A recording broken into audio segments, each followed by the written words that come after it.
I stood in our kitchen on that Friday evening watching Sarah zip up her overnight bag for the third consecutive weekend. The sound of the zipper felt like fingernails on a chalkboard. When I asked where she was headed this time, she whipped around with fire in her eyes. "If you can't handle me spending weekends with my ex, go to hell." The word slammed into me like a physical blow. I watched her grab her keys from the marble countertop we'd picked out together just 2 years ago. Our wedding photos lined the walls around me, smiling faces that now felt like cruel jokes. The front door slammed so hard the house shook. Her car engine roared to life, tires squealing against asphalt as she peeled out of our driveway. Standing alone in the sudden silence, I stared at my phone screen showing the Singapore job transfer email I'd rejected twice because of her. The house felt like a tomb after Sarah left. I wandered through rooms filled with memories that now felt contaminated. Our bedroom still smelled like her perfume, but instead of comfort, it brought nausea. I couldn't sleep. Every creak of the house settling reminded me of conversations I'd ignored, red flags I'd dismissed as jealousy. 3 years of marriage, and I'd been naive enough to believe her explanations. Sarah had introduced Marcus as her best friend from college during our engagement. She'd insisted their friendship was healthy, mature, evolved. "We tried dating once and realized we were better as friends," she'd said with that laugh I used to love. "Some people can handle mature relationships, Justin. I thought you were one of them." I'd swallowed my discomfort because I trusted her, because I loved her, because questioning it felt small and insecure. Saturday morning arrived gray and drizzling. I made coffee in our usually bustling kitchen, the silence deafening. My phone buzzed with a text from my boss, Mr. Patterson. "Singapore position still available if you change your mind. Great opportunity for someone ready to take risks." My fingers hovered over the keyboard for 10 minutes before I typed back, "I accept. When do I start?" His response came within minutes. "Serious position starts immediately. Can you be ready by Wednesday?" "Yes." By noon, I was pulling boxes from our garage. Each item I packed told a story. Our wedding album went into a box marked Sarah's Belongings. The coffee mugs we'd bought on our honeymoon in Hawaii. The throw pillows she'd insisted would brighten up the living room. Everything that screamed us suddenly felt foreign. My sister Claire arrived around 2 o'clock with Chinese takeout and questions written all over her face. "Justin, what's happening? You sounded strange on the phone." I explained everything while we sat on our couch, surrounded by half-packed boxes. Claire listened without interrupting, her expression growing darker with each detail. "How long has this been going on?" she asked. "The weekend trip started about 2 months ago, but looking back," I ran my hands through my hair. "There were signs I didn't want to see." Claire helped me pack, asking careful questions that revealed more uncomfortable truths. Sarah's new clothes that seemed expensive for our budget. Her secretiveness about her phone. The way she'd started working late more frequently. While cleaning out Sarah's desk drawer, I found credit card statements she'd hidden. Expensive restaurant bills. Hotel charges in locations she'd never mentioned visiting. Jewelry purchases I'd never seen her wear. Sunday evening. Sarah's key turned in the lock. I heard her drop her bag by the door, expecting to find me waiting with apologies or accusations. Instead, she found me sitting at our dining table with my wedding ring placed carefully on a napkin in front of me. "What's this supposed to mean?" she asked, but her voice cracked. "I accepted the Singapore position," I said quietly. "I leave Wednesday." Her face went through a series of expressions: confusion, disbelief, panic. "You can't be serious. Justin, we can work through this. I know you're upset about the weekends, but Marcus is going through a rough divorce. He needs support." "Support," I repeated. "Is that what you call it?" "What's that supposed to mean?" I picked up the credit card statements from the table. "Want to explain these charges?" "The Ritz-Carlton downtown last Tuesday when you said you were working late. The $500 dinner at Morton's Steakhouse when I was visiting my parents in Ohio." Sarah's face went pale. She sat down heavily in the chair across from me. Justin, I can explain everything. It's not what you think. Then what is it, Sarah? Because from where I'm sitting, it looks like my wife has been having an affair and lying about it for months. She started crying then. Real tears, not the manipulative ones I'd seen her use before. I never meant for this to happen. Marcus and we started talking about his divorce and things got complicated. But it's not serious. It's not love. You're my husband. You're the one I married. You're right, I said, standing up. I was the one you married, past tense. She reached for my hand, but I pulled away. Justin, please. Don't throw away 3 years of marriage because of a mistake. A mistake is forgetting to pick up milk from the store. This is betrayal. The word hung in the air between us like smoke.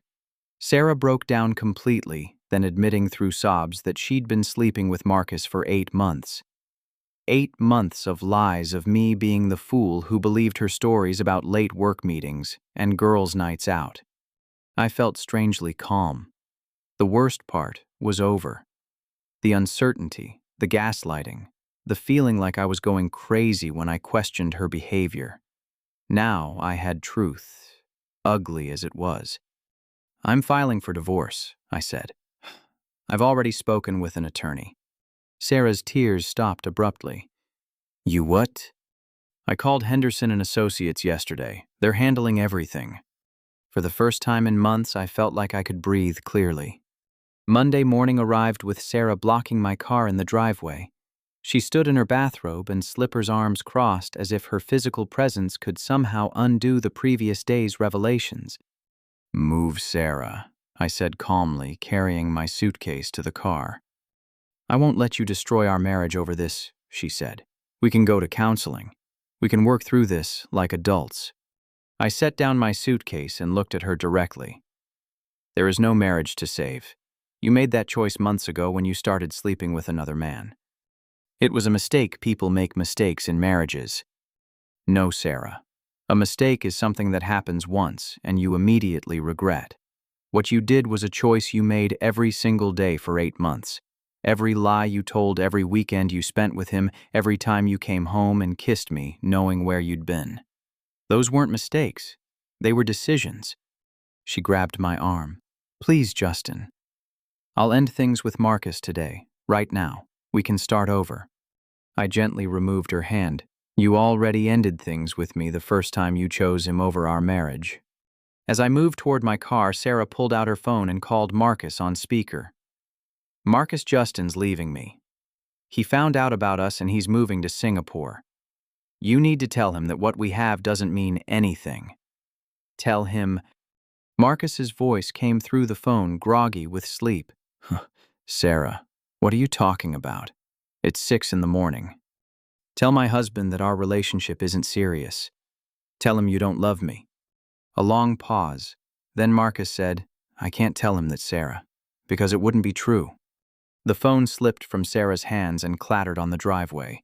She stared at it like it had betrayed her. Looks like you have some things to figure out, I said, getting into my car. At the office, my colleagues threw an impromptu farewell gathering. Amanda from HR pulled me aside during the cake cutting. Justin, I have to tell you something, she said quietly. Sarah called the office yesterday claiming you were having some kind of nervous breakdown. She suggested we shouldn't let you make major decisions right now. I felt a flash of anger, but it passed quickly. What did you tell her?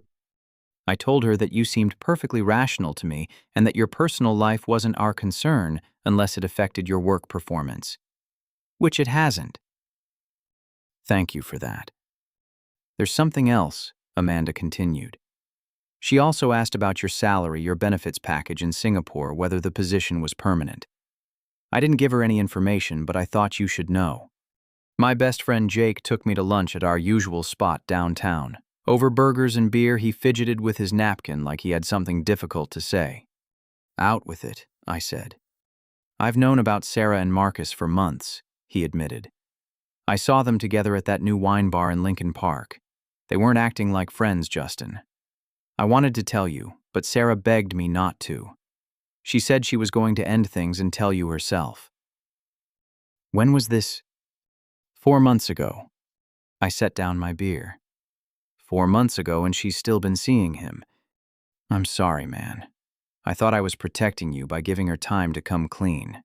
I realize now I was just helping her lie to you longer. You were trying to be a good friend, I said. I don't blame you.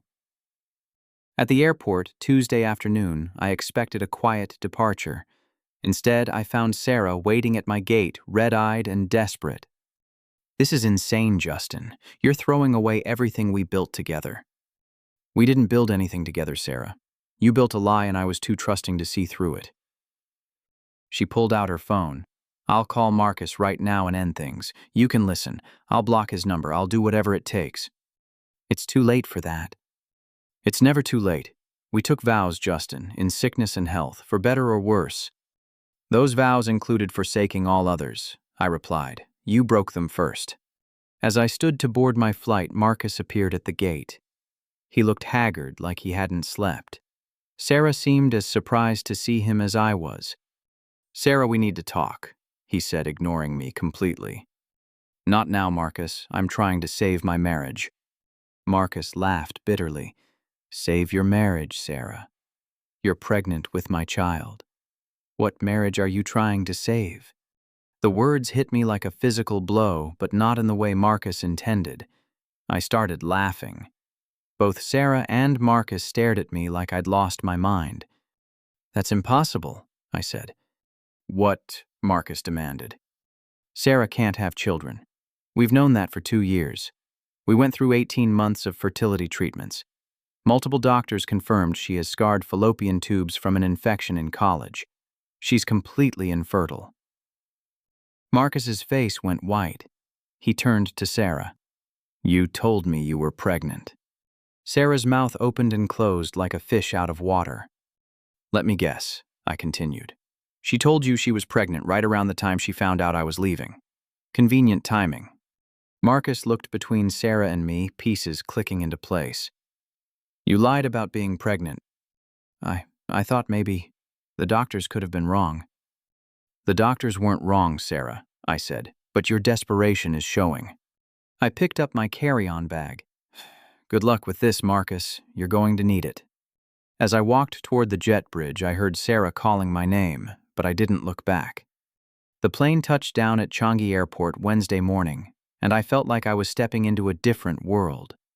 The humidity hit me immediately as I exited the air-conditioned terminal, but it wasn't unpleasant.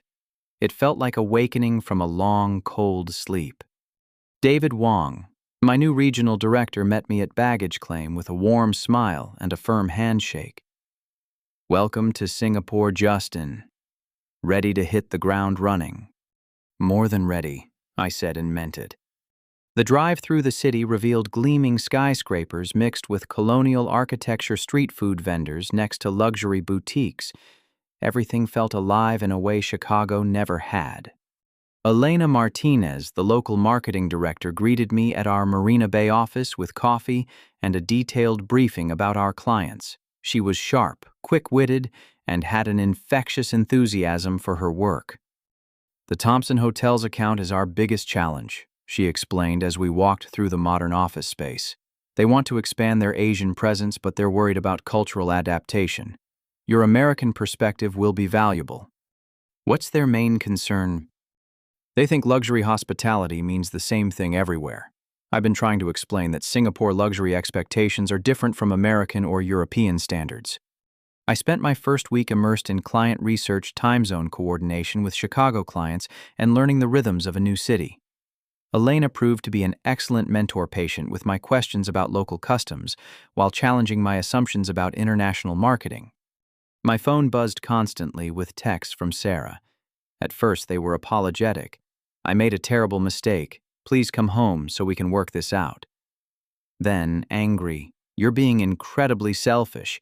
Marriage means fighting for each other, not running away. Then desperate. I can't sleep, I can't eat. You're killing me by ignoring me. Thomas Crawford, an American expat I met at a networking event, invited me for drinks Friday night. Over Singapore, slings at the Raffles Hotel, he shared his own divorce story. My ex-wife was having an affair with my business partner, he said. I found out when I came home early from a business trip and found them in our bed. How did you handle it? Badly at first. I begged her to choose me, made promises I couldn't keep. Tried to compete with him. Thomas shook his head. Took me 2 years to realize that when someone shows you who they are, you should believe them. Any regrets about moving here? Only that I didn't do it sooner. Singapore taught me that life doesn't end when a relationship does. Sometimes it actually begins. Saturday, I explored the gardens by the bay, marveling at the super trees and the climate-controlled domes filled with flowers from around the world. The beauty of the place felt almost overwhelming after months of emotional numbness. My phone rang as I stood on the skyway between the giant trees. Sarah's number. "I miss you," she said without preamble. "I'm sure you do. Marcus broke up with me. He said he can't trust someone who lies about pregnancy to manipulate situations." Good for him. "Justin, I know I hurt you. I know I made mistakes. But we can rebuild trust if you just come home." I looked out over the Marina Bay skyline, the sun setting over water that reflected 1,000 lights. "I am home, Sarah. You're in Singapore temporarily because you're upset. Your real home is here with me." "My real home is wherever I choose to build it, and I'm choosing to build it here." Sunday evening, I returned to my hotel after dinner with Elena and some colleagues. As the elevator opened on my floor, my heart nearly stopped. Sarah sat in the hallway outside my room, surrounded by luggage. "Surprise," she said weakly. "What are you doing here?" "I flew 20 hours to fight for our marriage. Doesn't that prove how much I love you?" Elena emerged from the elevator behind me, having come up to return a portfolio I'd left at dinner. She took in the scene immediately. "Is everything all right?" she asked. "Sarah, this is my colleague Elena. Elena, this is my soon-to-be ex-wife Sarah." Sarah's face hardened. "Soon-to-be ex-wife." "We're still married, Justin. I'm still your wife." "Only technically." "And who exactly is Elena in this situation, Sue?" "She's my colleague and friend," I said firmly. Sarah stood up, her voice rising. "Friend. How convenient that you've already made friends with attractive women while your wife is heartbroken back home. Sarah, you need to leave." "I'm not leaving. I flew around the world to save our marriage." Other hotel guests were starting to peek out of their rooms. Elena stepped forward calmly. "Ma'am, you're disturbing other guests. Perhaps this conversation should continue somewhere private." "Perhaps you should mind your own business," Sarah snapped. That's when I knew for certain that I'd made the right choice. The Sarah I'd married would never have spoken rudely to a stranger trying to help, but maybe that Sarah had never really existed. Hotel security arrived within minutes. As they escorted Sarah downstairs, she screamed that I was abandoning my marriage, that I was having an affair, that I was a coward for running away instead of fighting for us. Elena waited until the hallway was quiet again. "Are you okay?" "Actually," I said, surprised by my own answer, "I am." Sarah's week-long siege of my new life began Monday morning. She appeared at our office reception at 8 a.m., claiming to be my wife and demanding to see me immediately. Elena intercepted her before she could reach my office. "He's in a client meeting until noon. You're welcome to wait in the lobby." "I'll wait in his office," Sarah said. "That's not possible. Company policy." I watched from the conference room as Sarah paced the lobby like a caged animal. My colleagues pretended not to stare, but word spread quickly that the new American's wife had arrived unexpectedly. During lunch, David Wong approached me privately. "Justin, I don't want to pry into your personal life, but if there are domestic issues that might affect your work performance or our office environment, I need to know." I explained the situation honestly. David listened without judgment. "We've had expats deal with similar situations before," he said. "Sometimes moving abroad forces unresolved issues to the surface. We can provide security if needed, and our company attorney can recommend local legal resources." "I appreciate that. I'm hoping she'll return to Chicago once she realizes I'm serious about the divorce." Tuesday. Sarah escalated her campaign. She followed me to a client lunch at an upscale restaurant near Marina Bay. As I presented our proposal to the Thompson Hotel's executives, Sarah appeared at our table. "Excuse me," she said to the clients. "I'm sorry to interrupt, but I'm this man's wife and he's having some kind of breakdown. He abandoned me and flew to Singapore without any explanation." The clients looked mortified. I stood calmly. "Gentlemen, this is my estranged wife. We're in the middle of divorce proceedings. Sarah, you need to leave." "I need to leave. You're the one who left. You're the one who ran away instead of working through our problems like an adult. Security appeared quickly. Elena had called ahead to warn the restaurant about potential disruption. As Sarah was escorted out, she shouted that I was mentally unstable and that someone should call my family. The clients were understanding, but clearly uncomfortable. We rescheduled the presentation for later in the week. Elena found me on the restaurant's outdoor terrace afterward, staring out at the harbor. "Want to talk about it?" she asked. I keep thinking I must have missed something obvious. Signs that she was capable of this kind of behavior. Elena sat beside me. "I was married to an abusive man for 6 years, she said quietly. He never hit me, but he controlled every aspect of my life through emotional manipulation. When I finally left him, he stalked me for months. He showed up at my work, called my family, tried to convince everyone I was having a nervous breakdown." "How did you get through it?" "Time, distance, and eventually realizing that his behavior after I left proved I'd made the right decision to leave." Wednesday brought a new tactic. Sarah called David Wong directly claiming I was having a mental health crisis and shouldn't be making major decisions about employment. "She suggested we place you on administrative leave until you get the help you need," David told me. I told her that seemed to be her opinion, not our professional assessment. That evening, Sarah was waiting in the hotel lobby when I returned from dinner. She'd been crying, and she looked genuinely distraught. "Justin, I can't sleep, I can't eat. I made one mistake, and you're destroying both our lives because of it." One mistake that lasted 8 months. I was confused. Marcus and I have history, and when his marriage fell apart, I got caught up in trying to help him. But I never stopped loving you. "Sarah, you're not listening. This isn't about Marcus anymore. This is about the fact that for 8 months you lied to me every single day. You looked me in the eye and told me you were working late when you were sleeping with another man. You kissed me goodbye knowing you'd be with him that weekend. That's not confusion. That's deception. People make mistakes in marriages. Not this kind of mistake. This kind of betrayal." Thursday evening, my phone rang with a video call from Marcus. Sarah wasn't in the room, but I could hear her in the background. "Justin, I need to tell you something," Marcus said. He looked terrible, like he hadn't slept in days. "I'm listening." "Sarah has been lying to both of us. She told me you two were separated. She said you'd been planning to divorce for months and that you were just waiting for the paperwork." I felt a cold anger building. "She told you we were separated. She said you knew about us and didn't care because you were already involved with someone else." That's completely false. I know that now, but there's more. Marcus ran his hands through his hair. "She's been using both our names to take out loans. Credit cards, personal loans, even a second mortgage on your house." "What?" "I found the paperwork in her car yesterday. She forged your signature on multiple documents, and mine." The room spun around me. "How much money are we talking about?" "Close to $200,000.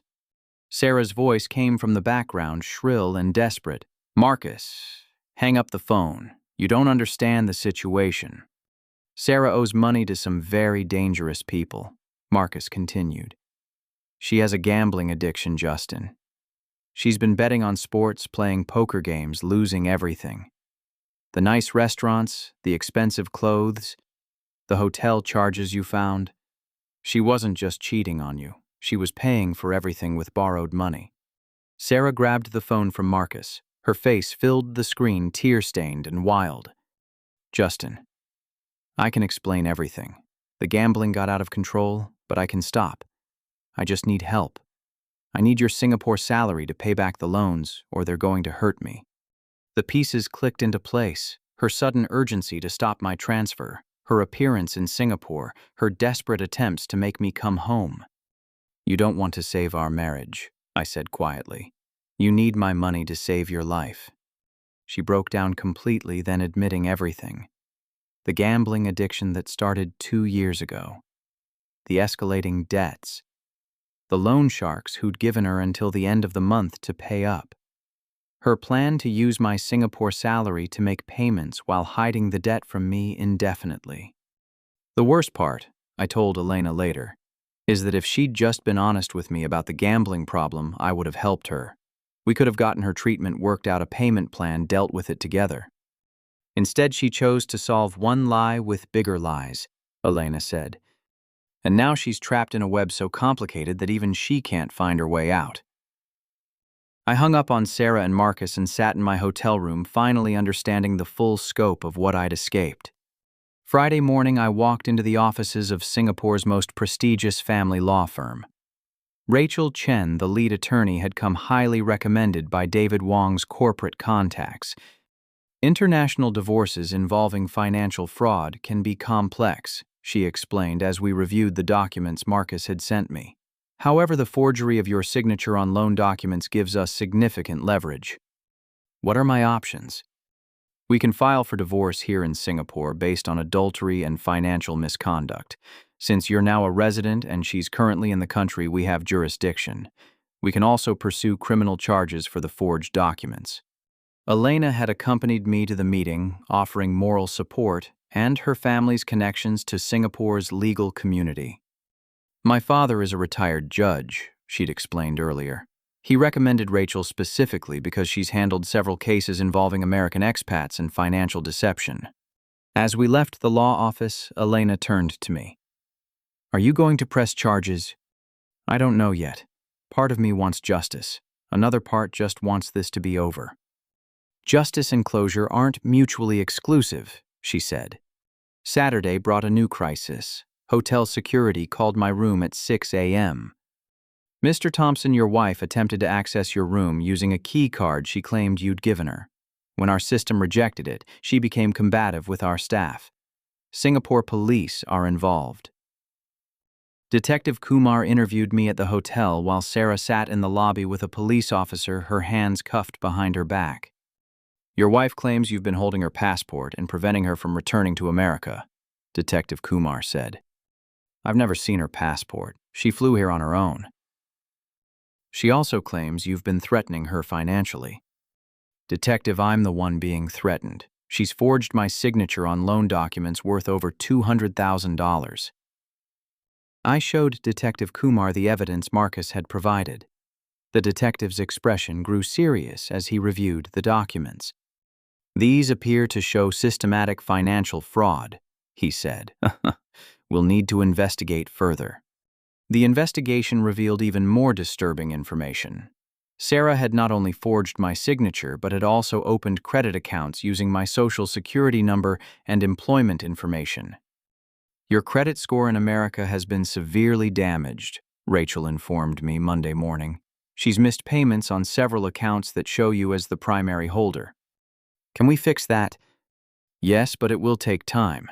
We'll need to file fraud reports with all 3 credit agencies and provide evidence that the signatures were forged. Meanwhile, Sarah's behavior grew increasingly erratic. Sunday night, she'd called Elena's personal phone number, having somehow obtained it from our office directory.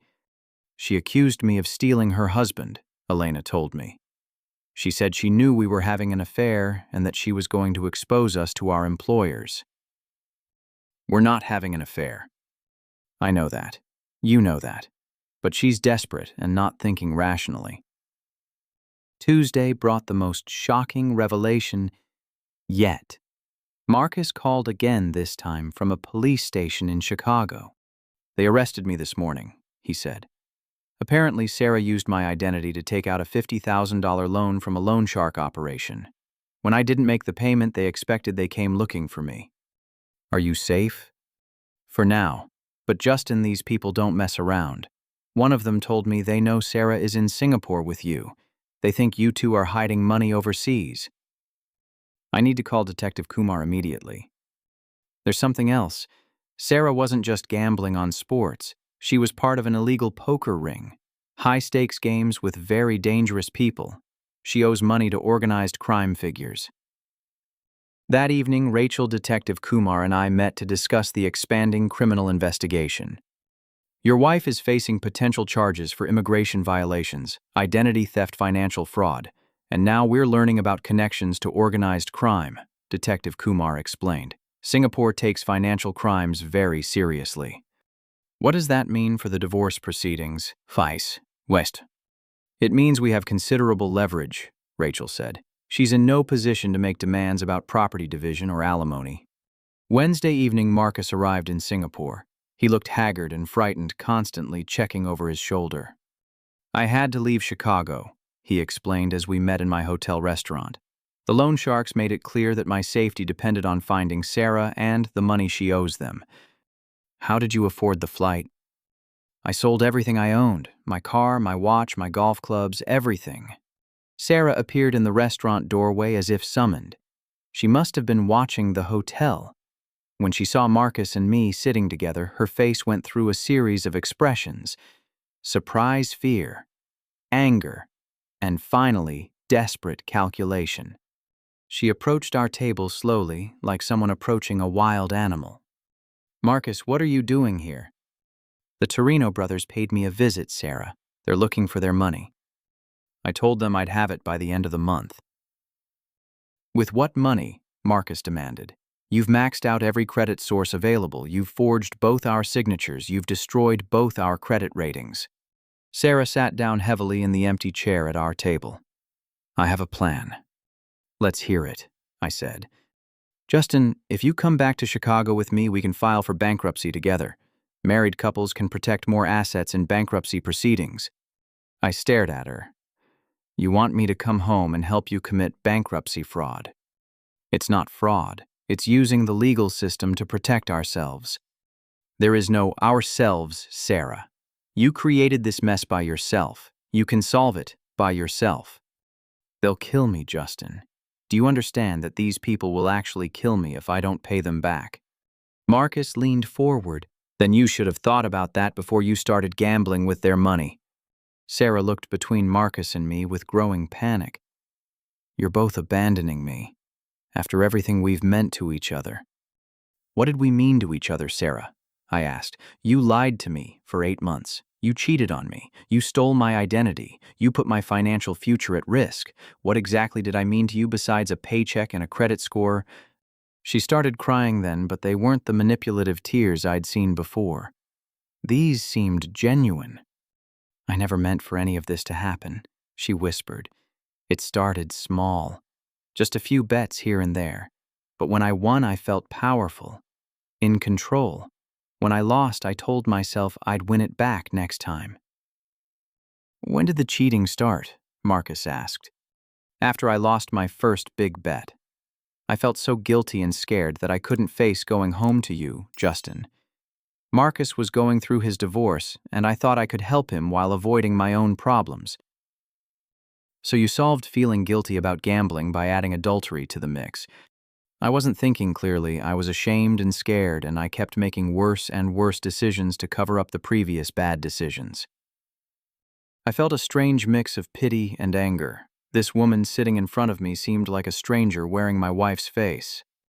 The Sarah I married would never have done any of this, I said. The Sarah you married was already gambling. I just hid it better back then. That admission hit me harder than anything else she'd said. Our entire marriage had been built on deception from the beginning. Detective Kumar appeared at our table with 2 uniformed officers. Ms. Thompson, you need to come with us. Sarah looked at me with something that might have been hope. Justin, please don't let them arrest me. Sarah, I can't save you from the consequences of your choices. As the officers led her away, she called over her shoulder, I love you, Justin. Despite everything, I love you. Love doesn't lie, I called back. Love doesn't steal, love doesn't betray. Marcus and I sat in silence for several minutes after she was gone. What happens now? He asked. Now we both try to rebuild our lives from the wreckage she left behind. The Singapore courthouse felt surreal on Thursday morning. I'd never imagined my marriage would end in a foreign country with international financial crime charges pending against my wife. Judge Harrison, a stern British expatriate who'd been handling international family law cases in Singapore for 15 years, reviewed our case with clinical efficiency. "This is quite unusual," he said, looking over the documents. "We have adultery, forgery, identity theft, immigration violations, and now allegations of organized crime connections." Sarah sat across the courtroom with her court-appointed attorney looking small and defeated in an orange jumpsuit. The woman who'd once commanded rooms with her confidence now seemed to shrink into herself. Her lawyer, a tired-looking public defender named Stevens, attempted to argue that Sarah's gambling addiction was a mental health issue that should be considered in both the criminal and civil proceedings. "Your Honor, my client is clearly suffering from a psychological disorder that impaired her judgment. She needs treatment, not punishment." Rachel stood to respond. "Your Honor, while addiction may explain Mrs. Thompson's behavior, it doesn't excuse systematic fraud, identity theft, and infidelity spanning nearly a year. Her husband was completely unaware of her gambling, which indicates she was capable of making calculated decisions to hide her behavior. Furthermore," Rachel continued, "we have evidence that Mrs. Thompson researched bankruptcy law and asset protection strategies suggesting her actions were premeditated rather than impulsive." Judge Harrison nodded. "I'm inclined to agree. However, before we proceed with the divorce decree, there's another matter that's come to my attention." My stomach dropped. "What now?" Rachel stood. "Your Honor, we have additional evidence that significantly impacts these proceedings." Elena, who'd been sitting in the gallery, approached with a folder of documents. I had no idea what she was about to present. "Yesterday, Mrs. Martinez contacted the Cook County Clerk's office in Chicago to verify the original marriage certificate," Rachel explained. "What she discovered was illuminating." Sarah's face went white. "Your Honor," Rachel continued, "Sarah Thompson was never legally divorced from her first husband, Michael Stevens, when she married my client in 2022. The courtroom fell silent. Judge Harrison raised his eyebrows. "Are you telling me this marriage was bigamous?" "Yes, Your Honor. Sarah Thompson has been married to 2 men simultaneously for 3 years."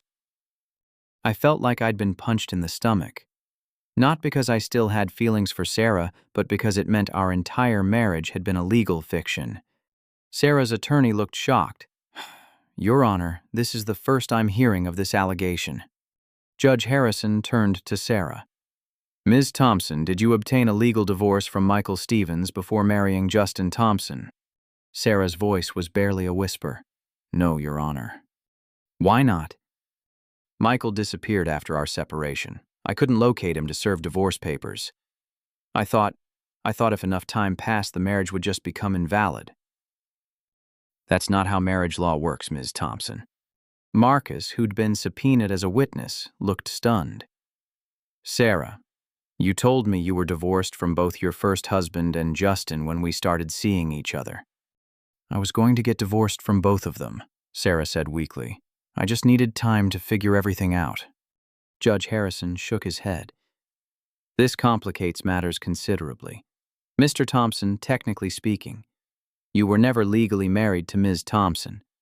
I should have felt relief, but instead I felt a strange emptiness. 3 years of my life had been based on a lie so fundamental that even the marriage certificate was meaningless." "What does this mean for the financial fraud charges?" I asked. "Those proceed regardless." Detective Kumar, who was present for the hearing, explained. "She still forged your signature and stole your identity. The fact that you weren't legally married might actually make the charges more serious since she had no legal claim to use your information." Sarah broke down completely then. "I never meant for any of this to happen. I loved you, Justin.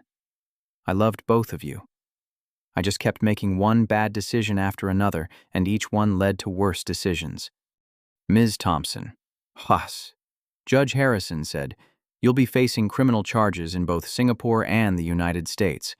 I strongly recommend you cooperate fully with authorities and consider pleading guilty in exchange for leniency." After the hearing, Elena and I walked along the Marina Bay waterfront. The sun was setting, painting the sky in brilliant oranges and purples. "How are you feeling?" she asked. "Relieved, I think. It's finally over." Are you angry about the bigamy you? Strangely, no. It means I don't have to feel guilty about ending the marriage. There was no real marriage to end. We sat on a bench overlooking the harbor. Boats moved slowly across the water, their lights beginning to twinkle in the growing dusk.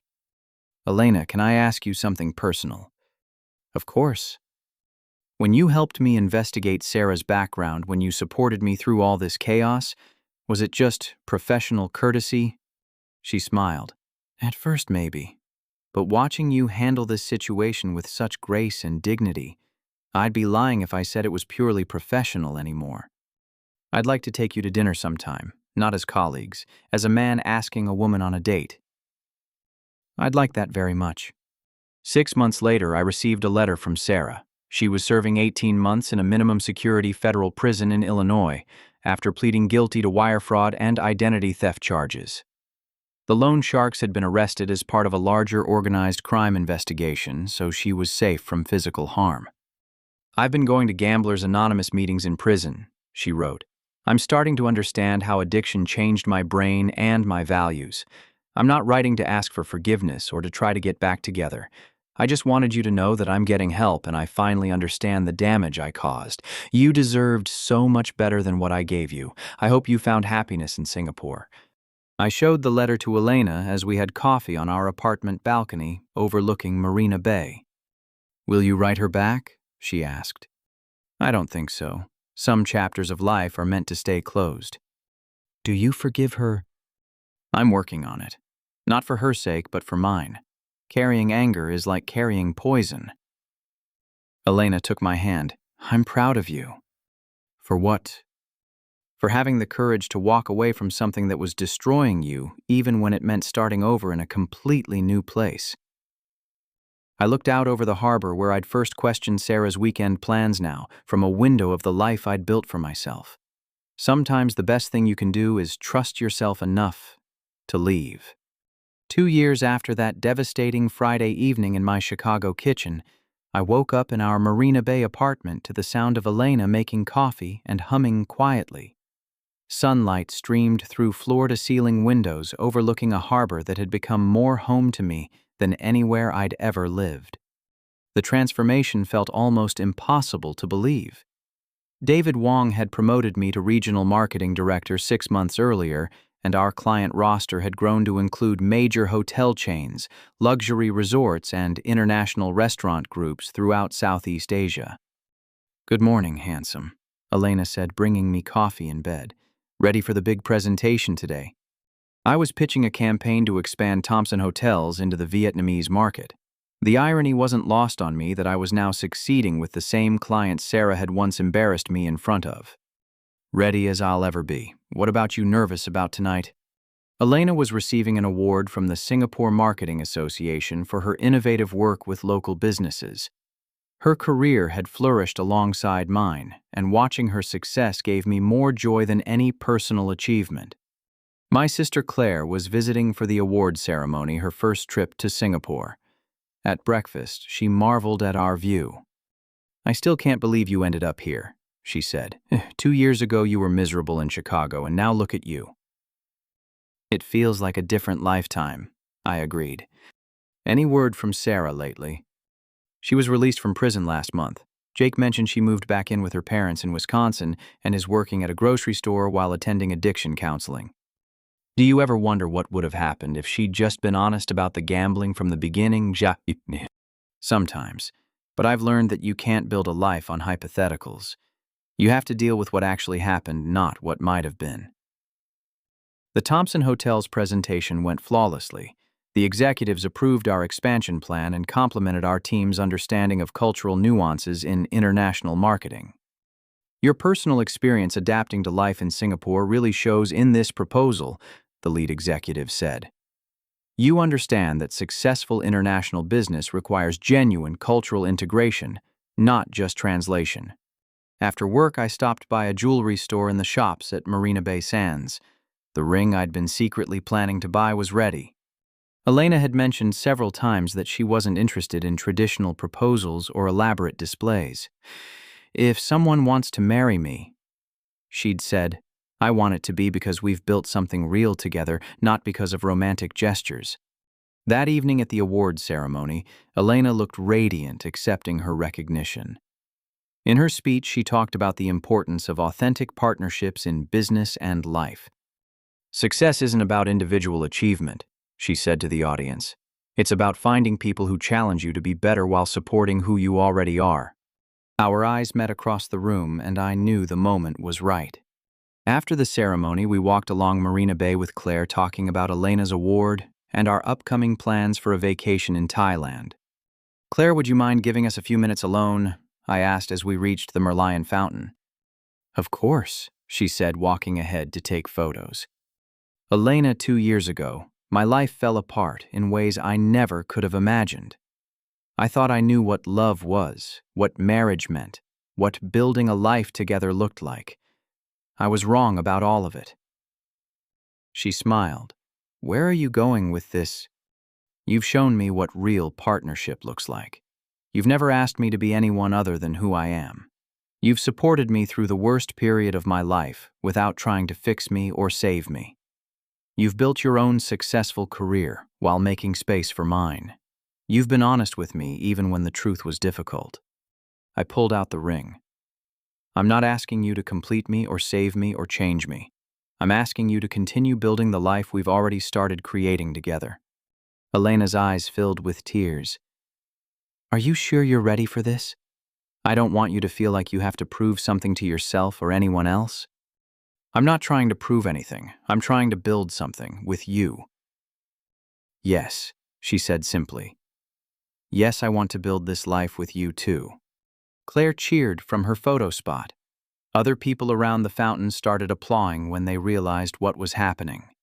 6 months later, we had a small wedding ceremony in the Botanic Gardens, surrounded by close friends and both our families. My parents flew in from Ohio, amazed by the life I'd created in Singapore. Elena's family welcomed me with warmth that reminded me what healthy family relationships looked like. During our reception at a restaurant overlooking Marina Bay, Jake gave a toast that brought tears to my eyes. 2.5 years ago, Justin was trapped in a situation that was slowly destroying him, Jake said. He could have stayed and tried to fix something that couldn't be fixed. Instead, he had the courage to trust his instincts and start over completely. Watching him build this new life with Elena has reminded all of us that sometimes the bravest thing you can do is walk away from what's familiar and toward what's unknown. As Elena and I danced to our first song as a married couple, I thought about the Justin who'd stood in that Chicago kitchen, devastated by his wife's betrayal. That man couldn't have imagined that his worst day would lead to his best life. "What are you thinking about?" Elena asked. "I'm thinking about how grateful I am for unanswered prayers." "What do you mean?" "If Sarah had chosen me over Marcus, if she'd ended the affair and gotten help for her gambling, I might have stayed. I might have spent the rest of my life with someone who was capable of that level of deception. And you would never have come to Singapore. I would never have found you. I would never have discovered that I'm capable of this kind of happiness." Elena smiled. "Do you think you would have been brave enough to leave eventually?"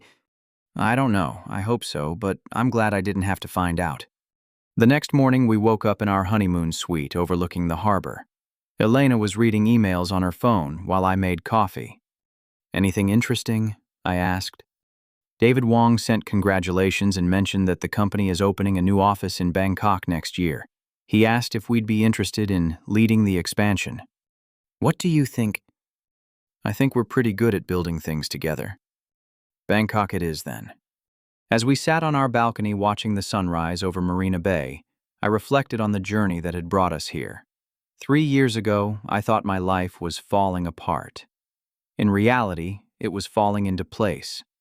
The most important lesson I'd learned was this: you can't love someone into being honest. You can't trust someone into being trustworthy. You can't commit someone into being committed. But when you find someone who shares your values and demonstrates them consistently through their actions, you can build something beautiful together. Sarah had taught me what love wasn't. Elena had shown me what love could be. Sometimes the best thing that can happen to you is having someone reveal who they really are early enough for you to make a different choice. Sometimes what feels like ending is actually beginning. As the sun fully rose over the Singapore harbor, painting the sky in brilliant golds and oranges, I realized that my new life hadn't started when I left Chicago, or even when I met Elena.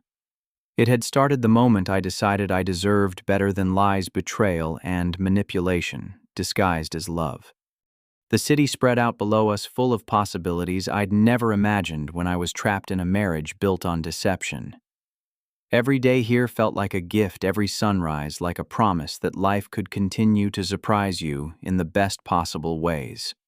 What would you have done in my situation? Would you have had the courage to walk away from everything familiar to pursue something unknown? Sometimes the biggest risk in life isn't taking chances. It's staying in situations that diminish who you're meant to become. Life is too short to settle for anything less than authentic love and genuine partnership. Thank you for following my journey from heartbreak to happiness. If my story resonates with you, or if you face similar challenges in your own relationships, I'd love to hear about it in the comments below. Please like this video if it gave you something to think about, subscribe for more real-life stories about overcoming life's unexpected challenges, and share it with anyone who might need to hear that sometimes losing everything leads to finding what you were always meant to have. I wish you all the courage to choose authenticity over comfort, and the wisdom to recognize love when it shows up in your life.